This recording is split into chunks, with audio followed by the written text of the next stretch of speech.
It's really simple if you believe it is, and it's really complicated if you also believe it is. And so whatever you give energy to grows. Hello, entrepreneurs. I'm your host, Laura L. Bernhard. Welcome back to the Marketing Bound podcast, where we offer inbound marketing tips to get you more traffic, more leads, and more success. This week is a different kind of episode. I interview Ken Okonek to discuss how inbound marketing strategies helped him build multiple successful businesses. We discuss relationship management, personal branding, leadership values, and the components of an effective website. If you've been doubting your inbound marketing efforts, this episode is for you. People doubt inbound marketing initiatives because the results aren't immediate, but this episode is proof that they work. So listen to this episode until the very end and subscribe to the Marketing Bound podcast.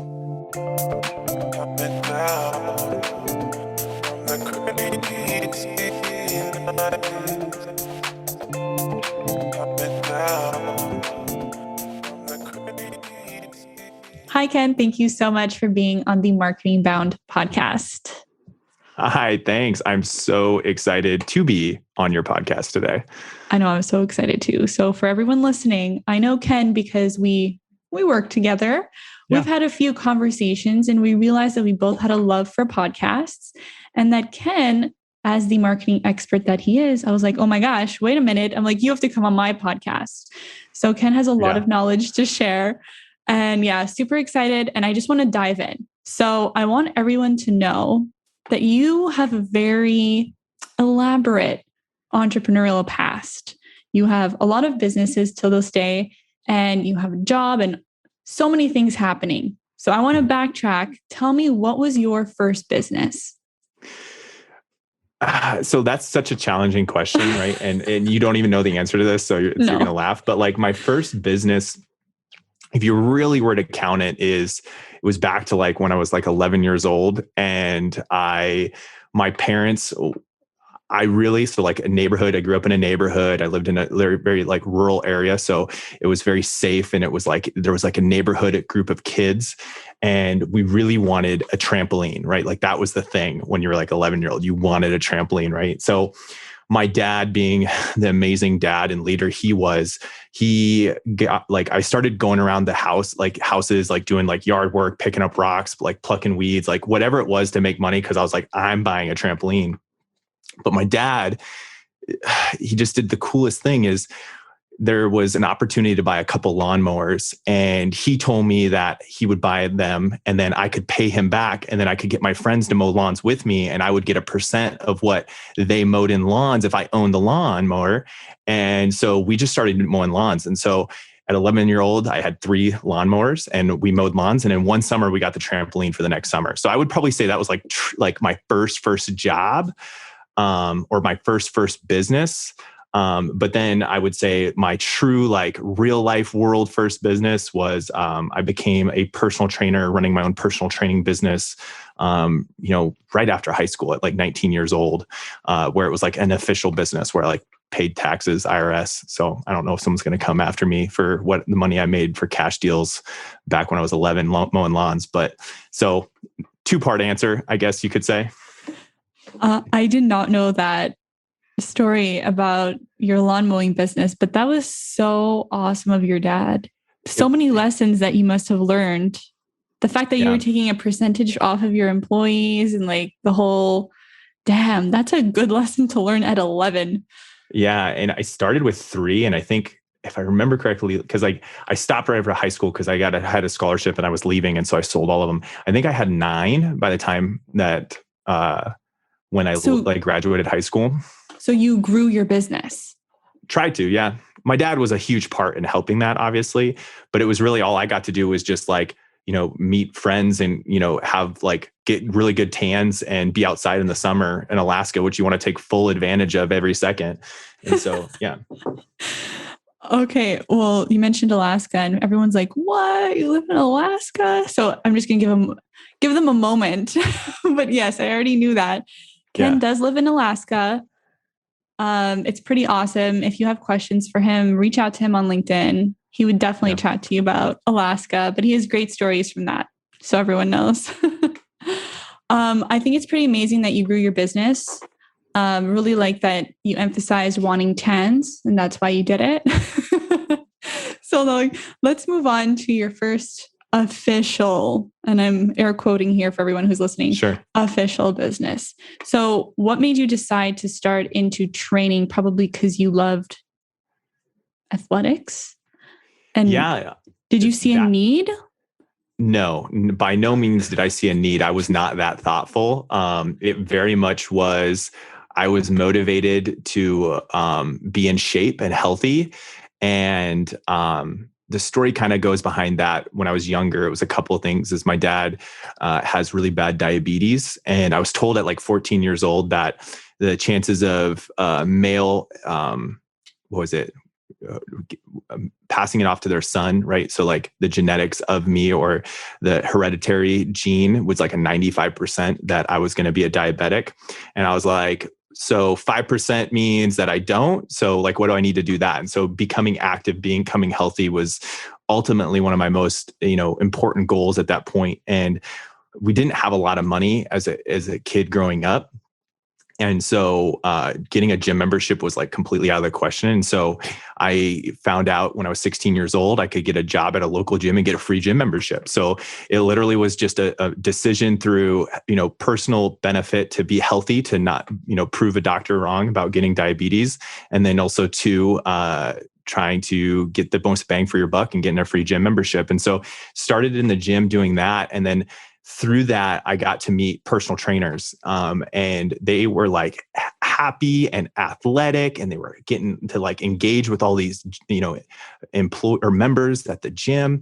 And what was really cool about what I found like them is they got really fun relationships with all these cool people at the gym that I really enjoyed just talking with at like the front desk and stuff. And so I was like, I want to do that. I want to be a personal trainer.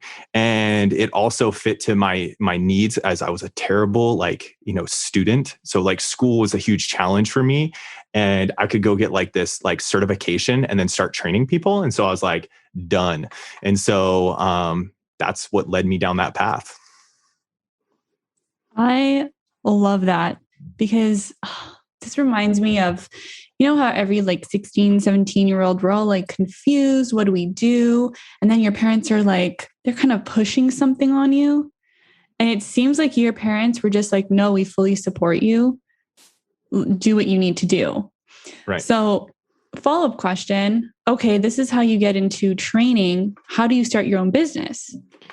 Yeah. So that one's a really funny part of how that led into it, because like very quickly, when I became a trainer and I come on as a trainer and, I pay for my own certification, I do my education, I do my shadow hours. So I do all this on my own. And then my only thought at first is like, okay, well, I'm going to go get a job at the gym that I was working at the front desk at. And I went to it and they like hired me on. Like it was really like the easiest interview in the world. They're like, oh, you're certified. You got a heartbeat. Okay, yeah, well, you can be a trainer here.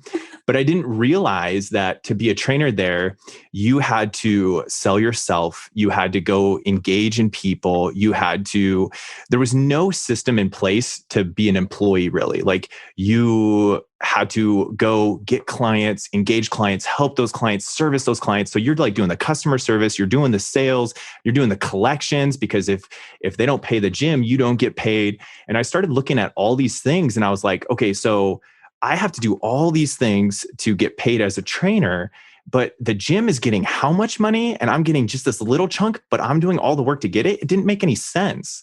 And so I started looking around, this was pre-social media and stuff. So there wasn't a lot of influence from other people at the time. And I found out that I could be a contract trainer. And there was some gyms that would, I just would pay like basically like a hairdresser fee, right? Where I'd pay a certain dollar per month to use their facility and then train people that way. And so I immediately made that transition. And like within a month, I was making more than I was making in like a summer of training before, because all the money was coming my way. Obviously, there was a whole bunch of learning lessons of like, oh, wait, you have to pay taxes. Like that's like, there was all these different things that I had to face and learn in that journey. But that's what led to me just seeing the opportunity to be my own boss versus let the gym, be mine in that type of way. Okay. So that's because in that sense, you really didn't have to like do marketing in that way? It was more sales, like face to face. That's how you got your clients. Yeah, it was. I mean, your marketing was you, right? You were your own brand. You were in the gym working out. You were fit. You obviously practiced what you preached, and you inspired others. So like your personal brand was your marketing. Obviously, that's something you hear about so much now in this day and age with social media and stuff like that. But like, it was just like your profile at the gym was your brand. And that's how you really got a lot of people. I mean, I got more people to sign up with personal training that just came up to me and asked me a workout question while I was working out myself than me going and like tapping people on the shoulder while they're running on the treadmill, asking if they want a free personal training session. Yeah, that's awesome. So then, okay, but now you also have another business. So talk to us about the supplements, right? Yeah. So, well, obviously, if you're going to fast forward and I mean, so, I've been working for myself now in the gym world for, I don't know, like 16 years. And I fortunately don't even train anymore. Obviously, I just have created, that's a longer story, so we don't have to get into that. But supplements really came in at the point of that I really was inspired to help people, right? Get them results. I wanted to be known as a good personal trainer. And so in my opinion, if you trained with me for 3 months and you still look the same thing when you started, I was failing you. And what I really found out was that if you weren't actually changing the habits around all the time that you weren't in the gym, you weren't going to get the results that you wanted to get, right? So I started looking into what could we do to help people outside of just training with me. And so I found a really awesome opportunity with a supplement company to create these meal plans and then sell supplements with it. And the company would pay me through like an affiliate program, if you will, and be able to make residual income outside of just going to the gym, because that's the thing about the gym. Even if you own your own business and you're just training for yourself, if clients aren't showing up, you're not making money, right? So it's a time for dollar trade. And the nutrition plan for me was, it was a win-win. Is I could make money in perpetuity, creating a plan once and then giving it to others.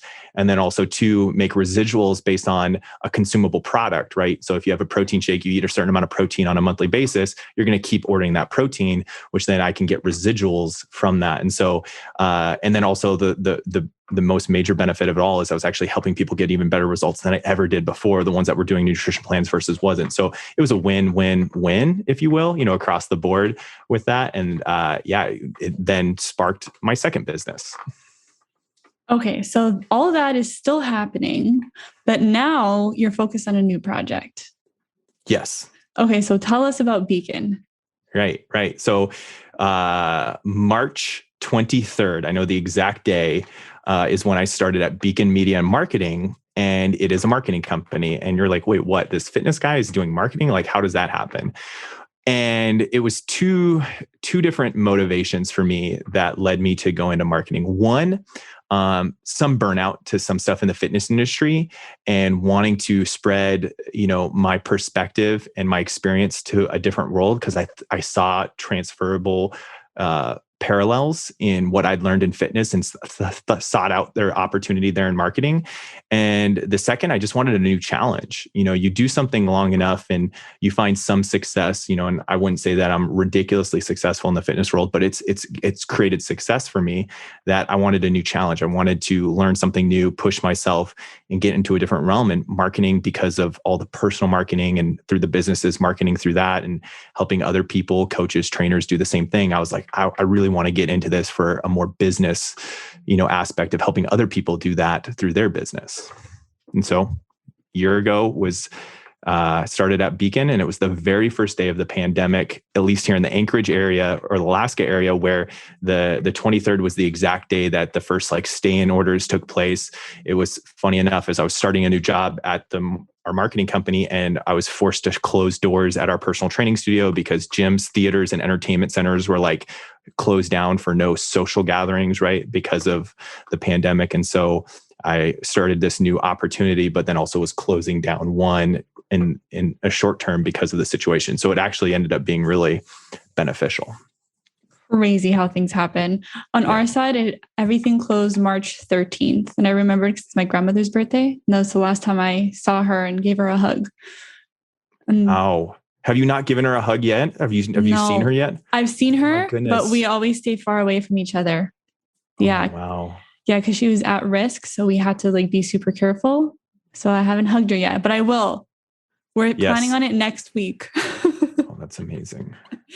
Yeah. So that's how I remember. That was the last time. And then everything just went chaotic. Anyway. Okay. Yeah. Beacon. So if people don't know about Beacon, I'll put it in the show notes, the link to Beacon, to show notes, Beacon Media and Marketing. Their results that they get for their clients is absolutely ridiculous. Like, I'm still shocked at some things that I read on the website. I'm like, what? How do you even get that for a client? Mm-hmm. So you told us, okay, you're in training, you want a new challenge. Now you're in this marketing business. And I know for a fact, because we work together and I know your knowledge in marketing, for someone who's been technically in a marketing agency for a year, a little over a year, you know a lot of marketing. You know a lot of strategies. You know a lot. And I want to know your secrets. How do you know so much? Do you have like secret books that you can share with us, or strategies that you have that you just absorbed all this information like a sponge? Yeah. I don't have any like silver bullet. I'll tell you that. Like, I'm sorry to disappoint. No, we might as well just end the conversation. Yeah, here. I know. Why'd you invite me? The things that I can tell you that have led to the somewhat of success that, I've seen, and, fortunately Beacon as a company has seen, is that we overcomplicate things way too much. Is the first thing. I think there's so much information out there, which I think is such an awesome thing. But I think we almost have a little bit too much paralysis by analysis in the given, current of situations.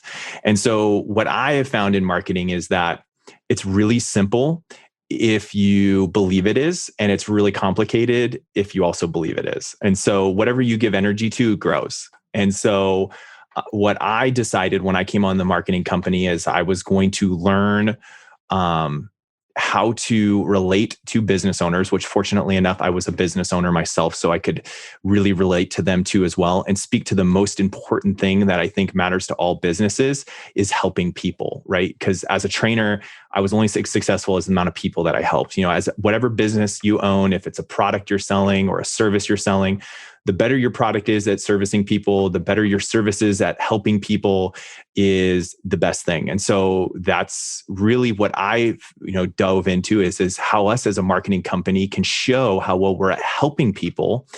And through that, we started to just make connections of, new businesses reaching out, finding out exactly how we could help them help their people, or help their product help people, and really showcase that. And I really feel that all that led to one simple thing is leadership. And I think that everything rises and falls in leadership.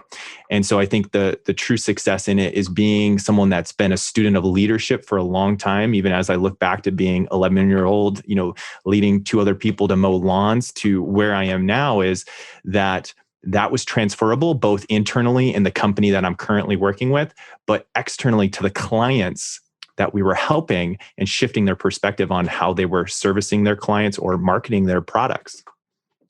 So what I heard from that, if I can summarize in like a sentence, is that you dove in head first, number one. You believe that you were able to do it. And then what you did is you focused on the needs of your business, of the businesses that you were helping. And that's it. That's how you kept it simple. Right. And then you mentioned leadership. And my question for you is, do you believe that leadership is now one of the strongest marketing strategies that a company can have? I wouldn't. I think I'm open for debate on marketing strategy as the phrase, but I think it's one of the most important elements that business can have. Because I think if you have strong leadership in your business, it transfers into all aspects of business, both your marketing, your processes, your recruiting, the results that you provide. I think it transcends in all those things, because I think that the level of leadership that you have or a business have increases or multiplies the benefits that you now provide through all those systems when you're looking at business, is what I would say. Yeah. And I think that goes back to your example before, is when you started at Beacon, your simple mentality is probably now within the whole company, right? So your leadership and your mindset, and the culture that you set in the company or in the agency, you've already seen an effect. Right. Do you believe that, sorry, I cut you off. No, go. So I was going to veer off. Do you want to continue? No, I just wanted to know that I'm working at a company of, 21 people now. We've hired 11 people on in the last year, and it is an amazing company. The owners are amazing. They have so much experience. Like, I brought in one aspect to already an amazing company, and that's what's led to the success. I'm not the savant that came in and just totally revamp this company by any means. I just want to make sure that that's clear, because I do have amazing owners and I have an amazing team of people that are delivering on all these things. I'm just fortunately the sales guy that gets to meet with all the business people and sell products that our company does amazing results on, and then gets to be a part of the management of those accounts, making sure that we're achieving their goals. I just want to make sure that we're clear on that. Yeah. Yes, it's the leadership of everyone, of all the top management of your team, right? Because without that mentality, then and this goes into my next question, you can have the best marketing strategy ever, but if you don't have that leadership in place, it's not going to work. Right. You agree with that, right? Yeah, 100%. Because when you look at marketing, there's so many little nuances that come up that lead to decisions that you make in a business, that if you didn't have the right perspective on leadership, you might be shooting yourself in the foot, right? I think one of a very important trait in leadership is changing your mind and being okay with it, right?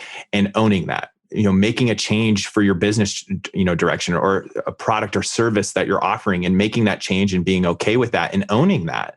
That's, in my opinion, something that a lot of people don't really talk about anymore. They look at changing your mind as no, you got to double down, you got to commit. I think changing your mind is really important. And then that obviously plays into your marketing, or to patience, right? Having this ability to not be a prisoner of the moment and understand that it takes time sometimes for a good thing to happen, and having the foresight to have the persistence to push through those things to achieve those things. So yeah, to your point, the simple answer, yes, absolutely. Okay. I want to talk more about Beacon, because I know you guys get a lot of inbound leads. So I want to kind of use them as a use case for everybody listening. Everyone's listening is wow, I want to get a lot of inbound leads. I want to have really great results for my clients. So they're thinking, how can I replicate this? So I know a few strategies that you guys use, and that's having the case studies on your website, having infographics. Can you go into more detail of the strategies you use on your website so that people are coming to you saying yes, here's my money, take it? Yeah. There's a lot of things that, again, I say simple, but I would say there's probably 5 or 6 things that I think that we focused one on at a time, right? Until we started to see fruit from those labor, right? Being persistent and patient within those, and then adding to it. I think it's really important when you are making changes to your business, or you're wanting to increase more inbound leads.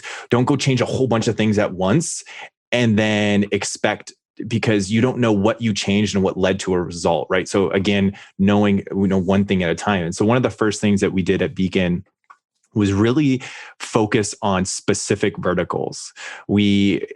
My belief is, if you try to appease everyone, you appease no one, right? So being very specific and calling out specific tracks that you wanted to go help. And it's either one of two things. The way I looked at it is, what are you passionate about? What do you believe in the most that you want to go market or brand? Or what do you have the most results connected to, right? Because that part is really important. And I think that if you're passionate enough, but you maybe don't have the case studies or the results, you're going to inspire someone to say yes. And then if you can do a good job on what you've inspired them to do, then you can create the case studies, you can create the testimonials that then will feed that vacuum to be able to get clients. So I think that was one piece that was really, really important. 2, on the website, let's just own that you're selling something and speak in that language. I think a lot of times, especially because I talk to a lot of businesses that want to get marketing, is they're afraid to be too salesy on their website. And I think that there's really only two approaches you can have on a website that lead to successful inbound leads. Is either you don't sell anything and you are straight educational and informational, you're almost anti-sales. And what does that do? That leads to sales. I think we all know that. And then the second one, just own it and be salesy, have strong call to actions, have multiple different places that are leading to the next step that you are really good at what you do. And if they want to take advantage, they got to go sign up with you. And when you take that approach, it's amazing how much people feed into that and inbound leads increase. And I'll say the third thing I think that's really led to successful inbound traffic is knowing who you're not and also naming that. And so really like calling out the kryptonite of maybe what other industries or competitors are, or two, doubling down on the things you're not and almost bragging about it, because then again, that also qualifies you more for a specific audience, which then increases total inbound traffic.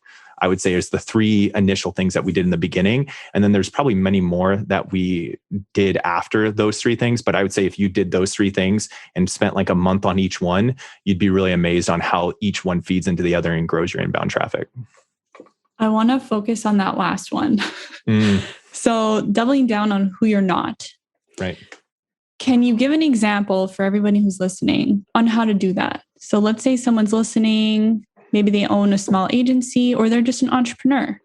Sure. And they help, let's say it's marketing, just because that's what we're talking about. They help others with their marketing. How do they determine what they are not? Yeah.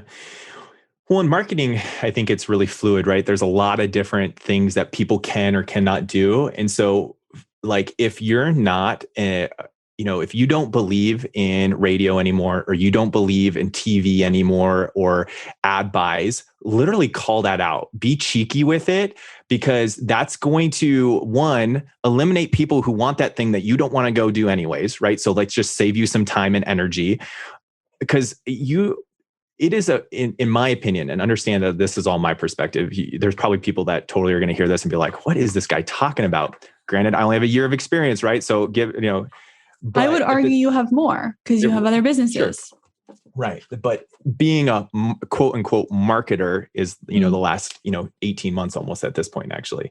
But so because to get on a phone with someone and what they want to do is they want to do some radio and they want to produce some commercials for an ad buy, they want to do some different, TV spots. If that's something you can do, but you're not super passionate or motivated at doing it, you either one are going to make the sale because you need to make money and make payroll or whatever, and not even really do a great job because you don't believe in it.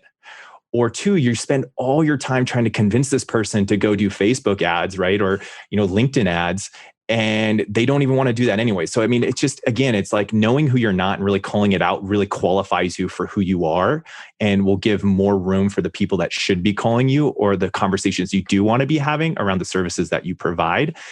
That's a simple example that I would say in knowing who you're not and calling it out. I think other two is being cheeky, or having tact, or I think humor is such a powerful tool when used correctly. And I think if you can be fun about who you are and also laugh about who you're not and put that out there, that attracts people, right? People love that transparency. And when you do that in your own marketing and you put that on your website, people really do enjoy that. That's great. I think, and it's so important that you do identify what you're not. It's just, we don't spend enough time doing that. Mm-hmm. We're always like, oh, we're this, we're that, we're great. But then we also have to be aware of no, we don't do that. We don't want to take on those clients because that's just going to cloud our journey, our growth of what we're trying to do. Super, super important. Right. And there's a lot of noise out there of a lot of people saying they are this or they do. I do not want to hear a single business owner say they're passionate about, this. I'm like, everyone says they're passionate. What are you not passionate about? And again, that contrast attracts people. And so when you do that, then you've now made yourself stand out in a different way versus everyone else. And I'll also say this, connecting it to a leadership parallel is when you're trying to find someone, especially a younger person, say they're in their young 20s and they're trying to figure out who are they, right? That's such a hard question to answer. It's a much easier question to answer. Who are you not? Because as you start to cross off the things that you're not, you start to create, things that you are or find things that you are. And then you start giving energy and motivation to those things. So I would say the same exact rule in marketing is define who you're not, and you're going to figure out who you are, just like you would in a leadership perspective on defining who you are as a person. Just be authentic, guys. Yeah, definitely. That was a great explanation of you have to be authentic. If anyone needed an explanation, that one was it. Okay, so Ken, for my last question here, I love what you told me the other day, and I want you to leave this last tidbit to all the entrepreneurs, small business owners listening, is you told me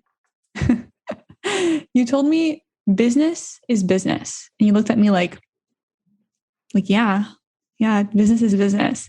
So can you explain what you meant by that and why it's so important?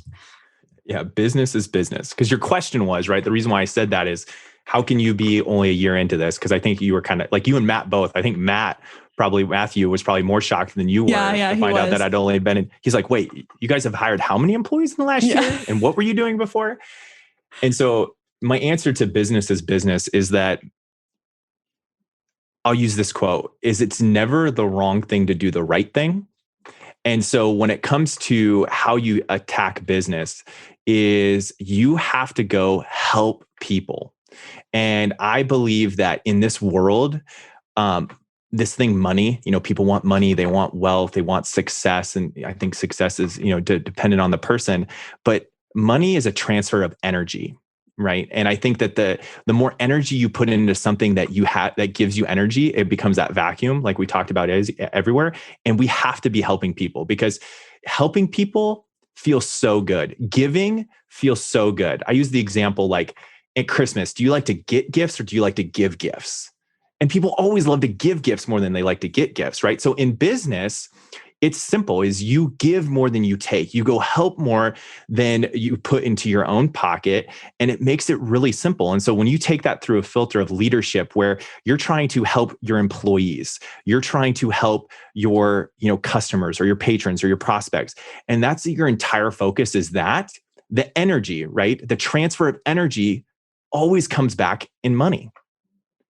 And we define money as being able to, grow, buy new locations, do all those things. I mean, Beacon, in the year we've been here, we've expanded into 2 locations. We just got this beautiful brand new office in Reno, and we got this beautiful office now in Anchorage in 1 year. And it was a transfer of just going and helping more people.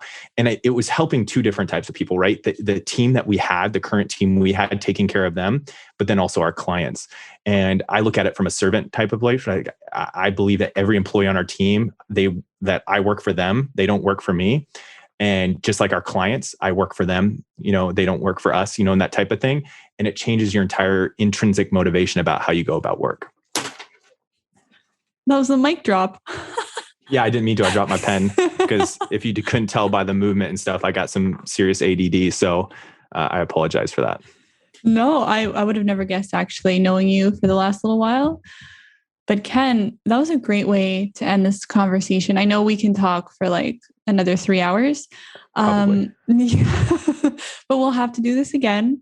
But thank you so much. I love this conversation about business, marketing, leadership, how everything is intertwined, and how really we just have to stop overthinking it. Yeah. And I think that's the biggest message we can take away from this conversation. So thank you. You're welcome. I'm glad to be here. Coming down,